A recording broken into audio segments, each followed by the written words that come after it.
everyone. Hey, it's good to see you. As a church, it's our vision to connect people to Jesus and love our community. And last week, we jumped into this series to answer some of the difficult questions, some of the problematic issues that keep us from an active faith, that keep us from understanding God. If we're going to connect with Jesus, then we have to answer some of these big questions, these big hurdles, like does God exist? And how do we know? And that's where we began last week. With this problem of God, does God really exist? And when we look at the complexities of the universe and when we look at the morality that's inside of us, it doesn't point us away from God. It points us to a creator. It points us toward God. And where we kind of landed together was that God's existence brings value to our reality. When God exists in our life in a real way, then it brings value. We're not just here by chance. There's a value to our lives. There's a purpose and a plan that we are here and that we are a part of. But we're going to continue today. But there's one question, there's one hurdle that is a lot of times for a lot of us bigger than all the others. There's this issue, there's this hurdle that so many times we just can't get over. And even when we do, it still kind of pulls us back here and there. It's one hurdle that's hard to jump over. And for so many times when it comes to reasoning and understanding, it is what makes it difficult for us to believe in God. Even this past week in my small group, we asked the question, what is it in this world that makes it difficult for us to believe in God's existence? And this problem came up more than any other answer around the circle. And it's the problem of pain and suffering and evil. More or less, why do bad things happen to good people? And if that's the problem, then it demands an answer. I'm going to pray and we're going to solve it together. God, I'm thankful for your church and I'm thankful for our time this morning. And God, as we seek understanding, I pray that you will bring it. I pray that your spirit moves in this room. God, I pray this morning that for so many of us, the suffering, the difficulty of this world, the difficulty that is in our lives, Father, the heartache and the hurt that we experience, it drives us away from you. But God, I pray this morning it will drive us to you. God, I pray this morning that we will recognize who you are and the power that you have in our lives. Father, I'm grateful for this time where we can learn together and we can worship together. God, I'm thankful for your church and all of its design. God, I'm also thankful that because of Jesus and a cross, we as a room full of sinful people can meet here this morning with the hope of heaven. God, we pray that you will teach us, not just for information, but God, to draw us closer to you. It's in your name we pray. Amen. When I bring up the topic of stars, there's probably not many of us in the room. There's probably some of us, and that's great. There's some of us that we love the study of stars and learning about stars and everything like that. But there's not many of us that are like, our heart starts beating faster, right? Like, oh, stars, right? If I bring up the topic of galaxies, on top of the stars, there's probably not many of us that are like, galaxies too? Oh, be still my heart, I mean, there's some information, there's some learning. On the flip side of that, if I bring up oceans, and the study of oceans and whales, there's some of us that we start to drift thinking about vacation, but way more about that than the study of we don't attach ourselves to these topics, right? Like they don't stir our hearts at all. There's learning, there's some cool aspects of them, but there's not a lot that we could talk about that would really just interest us as a whole. We could talk about science and we could talk about all of the details of the earth and it would engage our minds. But for almost all of us, it would leave our hearts empty. But if I start to bring up the topic of cancer, or suicide, or human trafficking, or dementia, or infant death, now all of a sudden, our response changes, doesn't it? You see, because these are things that we don't just reason and learn about. These are aspects of life that so many of us have felt before. They're not just cognitive reasoning. It pulls on our hearts because we have lived them. We have lived the heartache of those response. Our parent was diagnosed with cancer when we were just a kid. It was our best friend that lost hope and ended everything for themselves. It was our sweet grandmother that became hateful as dementia pulled her further and further away from reality. These are life experiences that we have lived through. These are heartaches that we wrestle with, and unlike stars and galaxies, we don't feel those. But when it comes to the hurt of this life, when it comes to the suffering of this life, when it comes to this problem, it's different than all of the others because this is one that we feel. It's one that we have lived through. It's one that we just continue to wrestle with. And if we're honest, we really don't know what to do with it, do we? We don't know what to do with pain and suffering. We ask questions about why does it have to be like this? God, why this way? God, why is it supposed to play out like this? Why am I having to hurt like this? And maybe even a greater question, how could a loving God do this to us? You see, here's the struggle. When it comes to pain and suffering, it's not just a Christian debacle. It's not just a Christian problem. It's a problem across the board. Because no matter what you hold on to, there still has to be a reason for it, correct? There still has to be a reason of why things seem to be falling apart. There still has to be a reason why. Even if you think, you know what, the Christian answer is it's not solid enough for me. For all of us, there still has to be a reason of why all of this suffering, why all of the pain. So if we were to look at some of the other options out there, when it comes to maybe other religions or understanding, the atheist or the naturalist, they would say that when it comes to the topic of evil and suffering, their answer to why is it's just all by chance. I'm sorry that happened. It's just the way it goes. It's random and has absolutely no meaning. If that doesn't leave us more helpless and hopeless than where we started, I'm not sure what does. You mean there's absolutely no reason I experienced this? You mean that there's no reason, there's no understanding, this diagnosis, it was just by chance, just kind of came up, right? My loss that I experienced, it was just random, and it means nothing? It leaves us feeling more empty than when we started. Maybe we would look at the option of Hinduism. And Hinduism, suffering comes from karma. And we throw comments out about karma, all the time. What goes around comes around. But when we look at the idea of karma, not only does Jesus refute it in John chapter 9, but it puts the burden on us. You mean that my parent was diagnosed because of something that I did? You mean my best friend that I lost was because of something they did or I did, and that's what caused this? You see, if that's the reasoning that we are holding on to, then it puts the burden on us that we are the cause. Another idea, and in my study this week, I had to study this one even a little bit more because it blew my mind. The New Age understanding of suffering is that it just doesn't exist. It's a figment of our imagination, and that if we don't accept it, then it won't be. Even to the point that I read a story of a lady who her husband was in the hospital.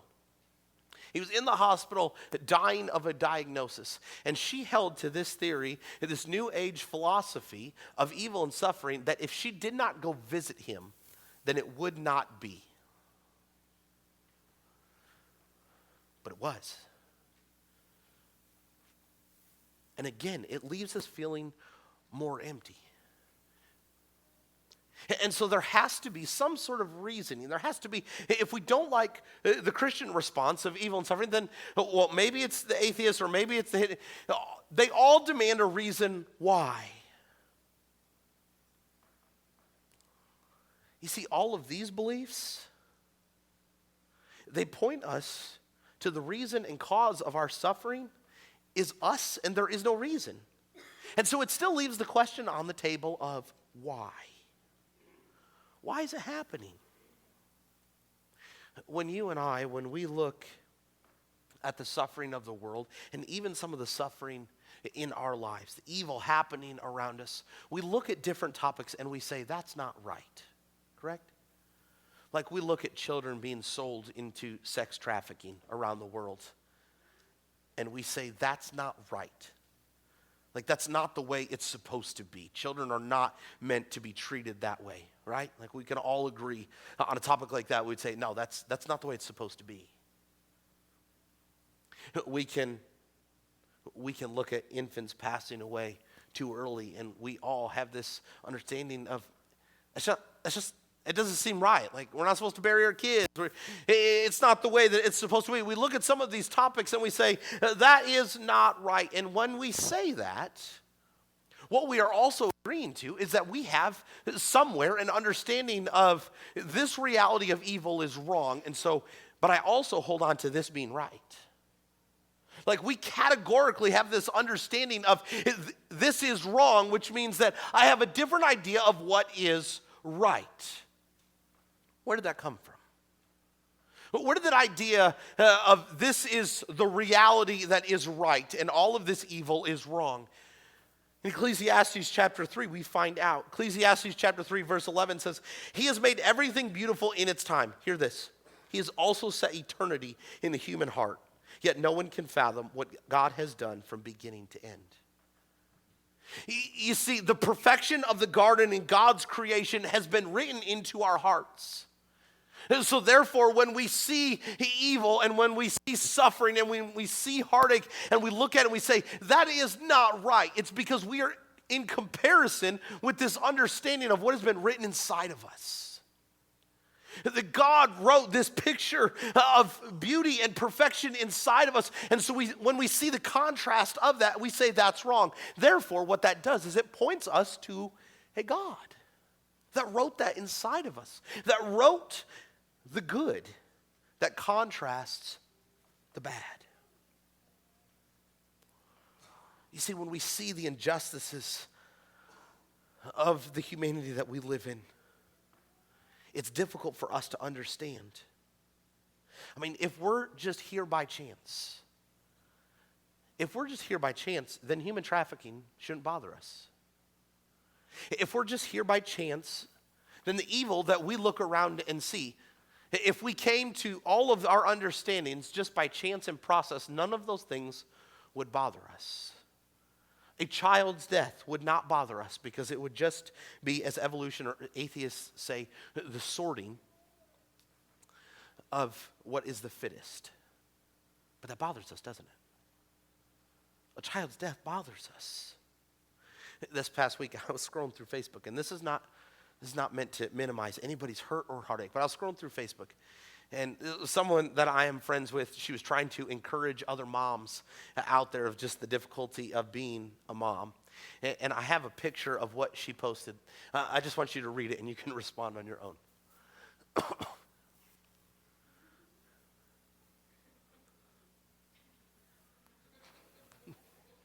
Right? Like, whoo, that got intense quick. As humans, there's not one of us in the room. And if there is, you need to talk to me right after service because we got to set counseling up, okay? There's not any of us in the room that as humans that we would do that, right? Like, oh man, a bear's chasing us. I'm going to trip my kid and get away. Like, absolutely not. And if that is you, right after service, like quickly, sprint. We wouldn't do that. But if we were just here by chance, and if we just developed all of our instincts and our understanding, then we would sit in the same boat as that animal. But we don't.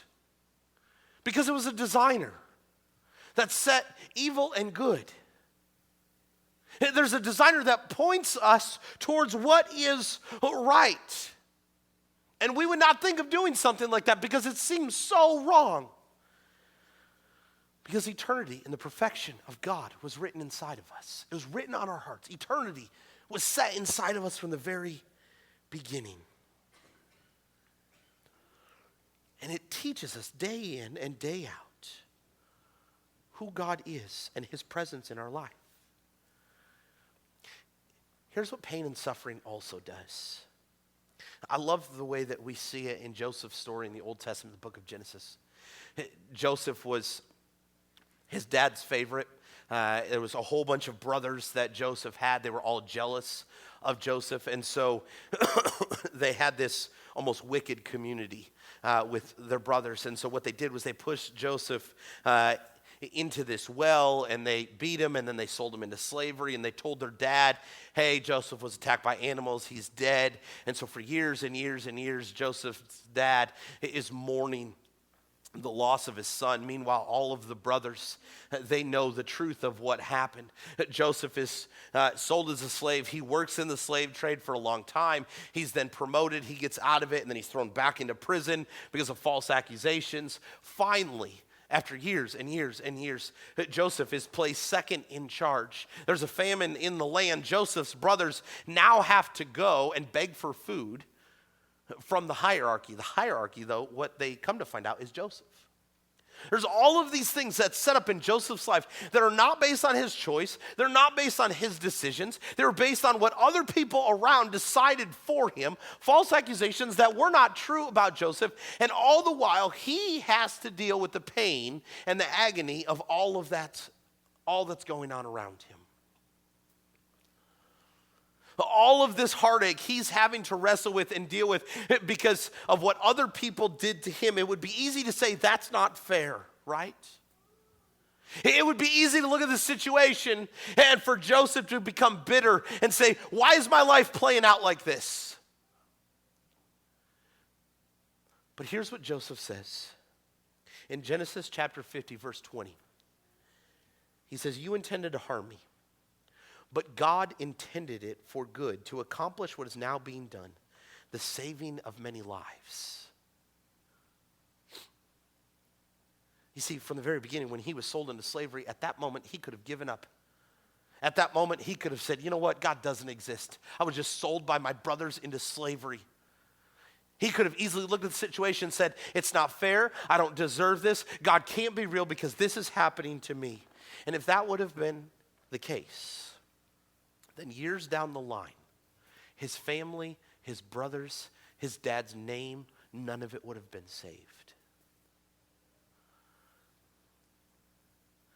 You see, so many times, we can only see our part, can't we? But our part in the middle of it seems huge. Our part when we are suffering loss, it seems like everything. If I were to, just to kind of help us understand what's going on. If I were to say to you, I need you to go in this back room right here, and I need you to see if there's an elephant in it. If you walked up and opened that door, you would be able to see if there's an elephant in there, right? I don't know how an elephant's getting in this back room, but if there was, all right, you'd be able to see it, correct? Yes, nod. Okay, giant elephant, small room, you'd be able to see it, okay? But if I asked you, hey, I need you to go back and look in this room, and I need you to count the number of dust mites. I'm sure that they're there, right? But we can't see them. We can't see where they're at. We can't see them to count them. But it doesn't mean that they're not there. And what so many times you and we get stuck at is that we see the problem and the pain of our life. We see the uneasiness and the suffering of our life from an elephant perspective, when God is looking at it from a dust mite perspective. Like, we see the problem as huge, and it's everything, and it's encompassing the whole room of our life. And what we do is we perpetuate ourselves in a position of God. And we decide what's fair and not fair. That's not where we were intended to be, though. We're not God. And God has a greater understanding of our lives and the lives around us. And while there are things that, if we're honest, there are things about evil and suffering that we will never understand this side of heaven. That does not mean that God doesn't. Just because we don't understand and can give reason and explanation does not mean that God does not understand. You see, God is not intending to harm us. He is intending to save us and to rescue us, and sometimes even to teach us and to grow us. Sometimes the things that we can't see are what God is wanting to use to tell our story in a much greater way.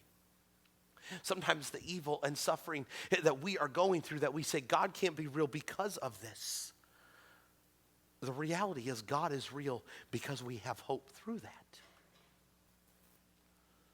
And sometimes those difficult moments in our life that we're holding against God are really what God is wanting to use to hold us up and to continue to tell our story. He's wanting to use it to grow us and mature us. And a lot of times, if we choose to see it, a lot of times on the backside of suffering, on the backside of heartache, it often can lead to a measure of good. It doesn't mean the suffering was good. And it doesn't mean the heartache that we experience and the loss that we wrestle with. It doesn't mean that it was good. But it can lead to good. I mean, I distinctly remember coming out of college, graduating, or getting ready to graduate college. I felt like I was ready to solve all the church problems. I felt like I had the answers. I had sat in class for 5 years and studied, and all right, I'm going to go. I'm going to fix everything. This is how I'm going to do it. And I was getting my resume ready to send out. You know, I'm going to go into church. I'm going to do this. I've got this understanding. I've studied, and I've read these books. So that means I know everything, right? And then Reagan was born. And Reagan was born 13 weeks premature. And all of that got put on pause. And we spent 10 weeks in the hospital. And over those 10 weeks, we wrestled with all of these questions. God, why is it happening like this? God, why does it have to be like this? God, why did the 8th grade girl in our youth group just have a full-term baby and we're going through this? Like all of these questions. And as we wrestled through them and tried to find answers, and some we couldn't find answers, and some we just had to trust, and some we did find answers. And day in and day out for a while wondering, is she going to make it? Is she not going to make it? Is she going to make it? Is she not going to make it? And as Emily just sat in the NICU day in and day out, feeling completely helpless and asking all of these questions, we finally got to the point when we could leave the hospital and then leave Joplin. And Emily and I have had the conversation several different times that neither of us would have been ready to step into any church right out of college. But the wrestling and the heartache and the questioning of God and the reality of the suffering that we wrestled through with Reagan being in the hospital and wondering life or death and all of those type things, God used to grow us up to the point where we wouldn't make too many mistakes stepping in. I look back at that time and I realized over those 10 weeks, I don't know anything to be able to solve everybody else. I just know that I am standing with people in the suffering. And friends, here's the truth about God. Here's the truth about when it comes to the topic and the problem of pain and suffering, is that God's existence brings community to our suffering. God's existence brings community to our suffering. Because when we look at God himself, God sent his son to this earth not just on a rescue mission for you and me, but God sent his son to this earth to go to a cross and to die and to be beaten. And in that process, God was not just suffering for us. In that process, God was suffering with us. It wasn't just a rescue mission of go, invite my people to come back, make everything right, Jesus. No, it was God sending his son to this earth and experiencing suffering and experiencing heartache, experiencing darkness, experiencing question. And as Jesus hoisted the sin and the weight and the evil of our lives onto his shoulder and went to a cross, God was not just suffering for us. God was suffering with us. Why does that matter? Because when God suffers with us in his existence, we now have community in ours. We are no longer alone in our diagnosis. We're no longer alone in our loneliness. God's existence brings community to our suffering. And so now we are no longer alone in losing a parent or a spouse. We're no longer alone in the fight against human trafficking. We're no longer alone in the loss of a best friend. God's existence brings community to our suffering. That God did not just suffer for us, but he suffers with us. And when our heart breaks, his does as well. We are not by ourselves. We are not alone. Because in our suffering, in our heartache, he has not disappeared. He has not left us alone, but he is with us. This morning, are you trying to wrestle the suffering of this world on your own?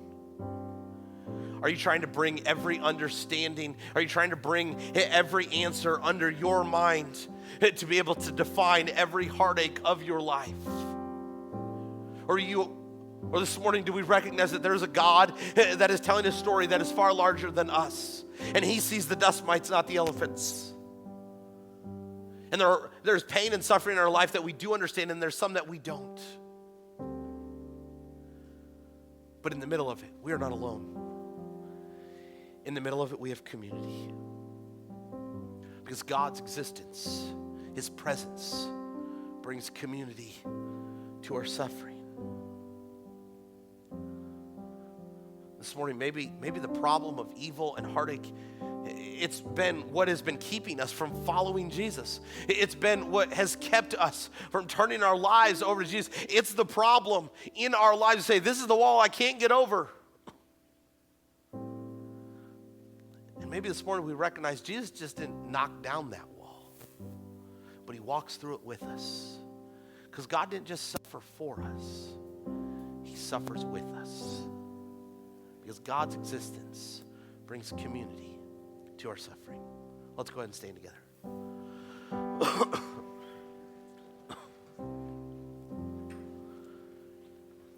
We're going to spend some time in worship, and we're going to spend some time singing together.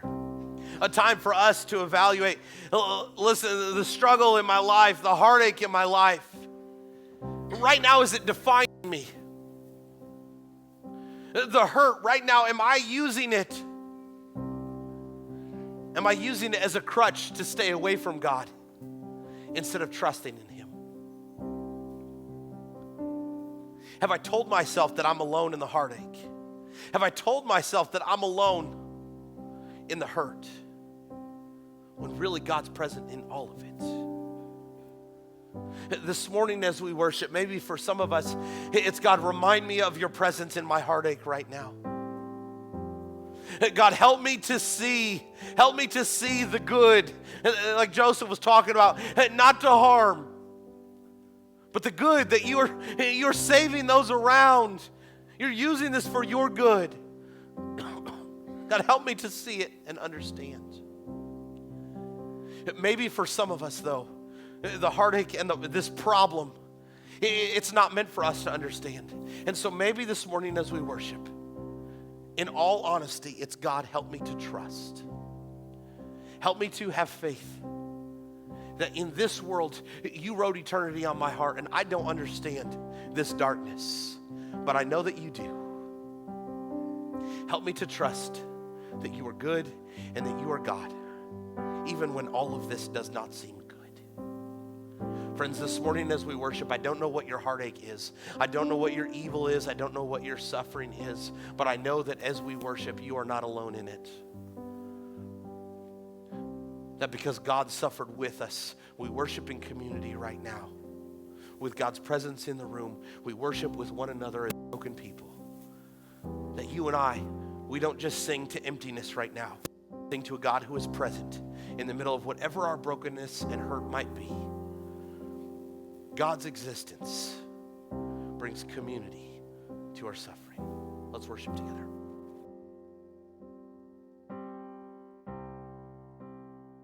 Bye.